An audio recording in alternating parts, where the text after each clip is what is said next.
How's it going, guys? We're back out here. Got to come up with a game plan. That's what Junior says. Okay.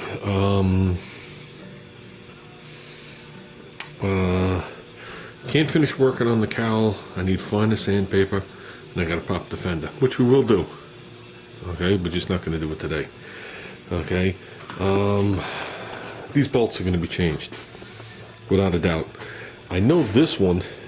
If it's like it was in the wagon, it might have been the wagon. I think this was pointing back. That's what I gotta look into. This interfered with the header tube. Plus, Junior already painted these, so there's no eccentrics on these. It's a lower control adjustment for the camber caster.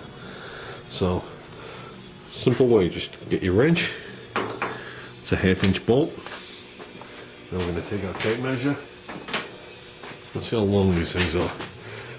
For some reason, whenever you go to the hardware store, they never match up what comes in the automotive field. So it's off by 1/4 inch. Go there.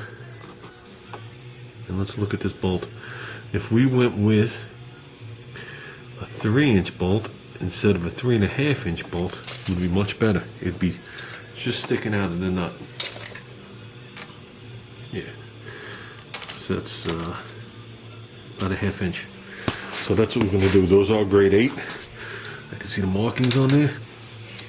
Okay, that's one hell of a bolt to be grade 8. 1/2 inch thick up there. There's not that much of a load on it. But we will stick with the grade 8. So I'm going to end up picking up 4 grade 8 bolts there, 3 inches long, 1/2 inch.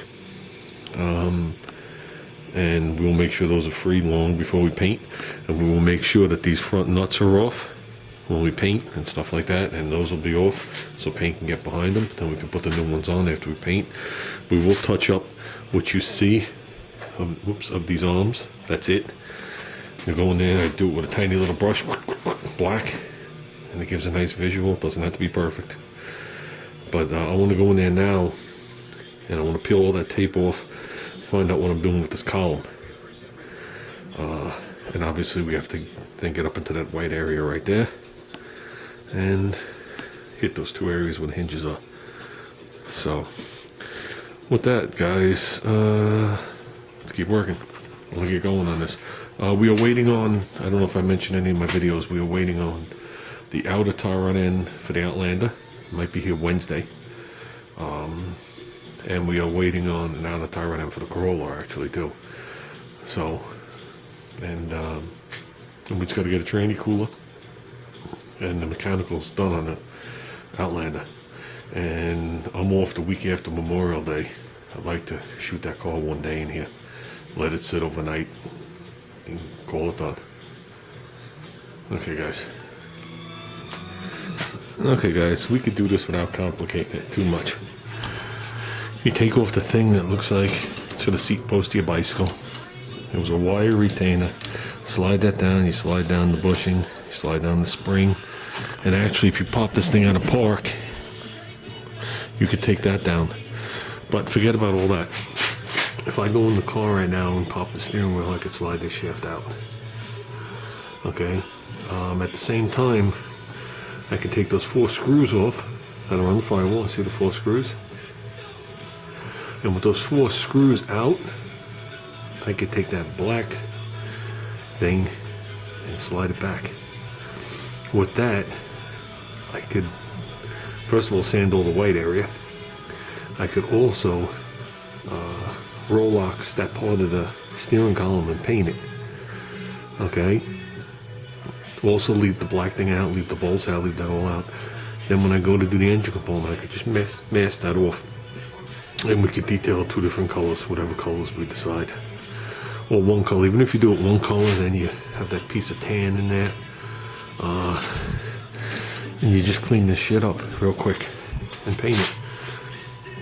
And then when you look in there, if you see 1 or 2 different colors, and they're not silver, silver's a no-no if you're trying to make something look nice. Straight out silver's a no. Okay, straight out silver looks cheap. Even if you did that whole thing black and you had that different color collar, okay, and I don't know, say did that spring like a cast iron color. Something to add just a little detail there. I'd like to see if I could leave the thing out, but I don't know if I can. It might ride on that. This would be nice to leave that off at this point. It's in my wagon, but in my wagon it's in a different spot. And it's like a 1/4 of an inch from touching the valve cover. You can never put it in gear with it. This car was designed to have an 8-cylinder. So the column, everything's in a different orientation. Those are some of the differences. So, but yeah, there are just certain areas when you do a quickie that look like shit. So if you can concentrate on those areas, that's where people look. So there's no reason not to spend a couple extra minutes on this shaft and column right here to add, to add a little. So, plus now's a good time to see if it ever collapsed, which it didn't. And that's what those little white things are. In case you get into an accident, it pushes the column back. It's a collapsible shaft. My wagon does not have that. So with that said, guys, that's as much as we're doing that. I actually have to jack the car up and move it over to open that door to get under there to take those 4 bolts out. Unless I get my hand through that little hole.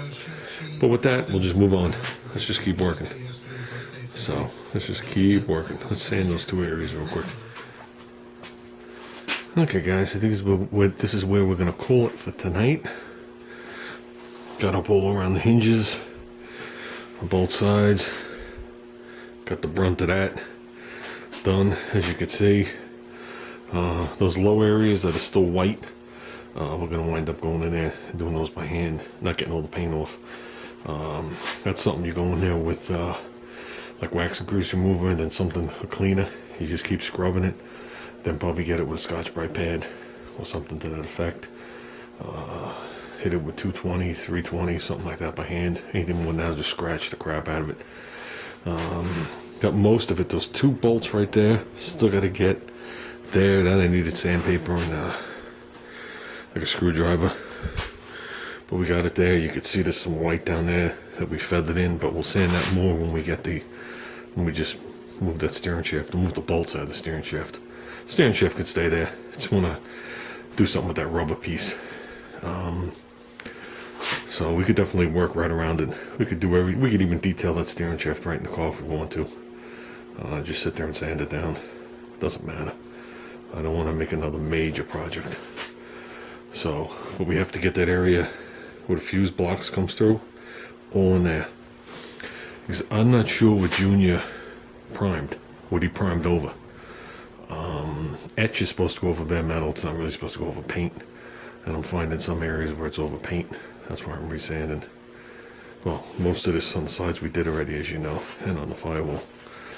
Junior did do some body work in here. He took out some of the creases in here, creases in there, all down the side. Took out all the creases in the center. You can see like shining through there a little. So, not much more. And we should be able to put this in epoxy into some high build. And then just move on. So, okay guys, we're working on it. We're definitely working on it. So, it gets tiring after a while. So, okay guys, I'll talk to you later. Have a good day.